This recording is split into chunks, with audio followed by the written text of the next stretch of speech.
La Fondation Avenir du patrimoine à Paris a été créée en 2014 pour la réhabilitation, la restauration des églises parisiennes. Vous savez qu'on a de très belles églises dans Paris, dans une des plus belles villes du monde, des monuments connus dans le monde entier, et le temps fait son œuvre, et malheureusement beaucoup sont très dégradés aujourd'hui, et les budgets de la ville ne suffisent pas à leur entretien, à leur restauration.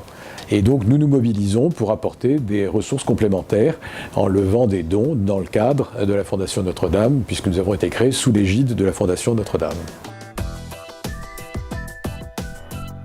La Fondation Avenir du patrimoine à Paris va mobiliser des énergies de toutes sortes pour trouver les moyens de financer les différents travaux qui sont nécessaires. Et en particulier, cette fondation vient en relais d'associations qui existent déjà sur certaines églises. Nous avons 3 églises prioritaires dans Paris aujourd'hui, qui sont la Madeleine, Saint-Augustin et Saint-Méry. La Madeleine, qui est au cœur de Paris, que certains touristes prennent pour la cathédrale de Paris, elle ne lui ressemble pas, mais elle est emblématique du style néoclassique. Et aussi bien ses escaliers que les dalles, que le péristyle sont très très dégradés, et les sommes nécessaires sont très importantes pour tout remettre en état. Il y a Saint-Augustin, qui est emblématique de l'époque Napoléon III, qui est quand même une époque qui a marqué Paris avec tout le style haussmannien. Elle est due à Victor Baltard, donc avec des structures en partie métalliques, elle est très originale.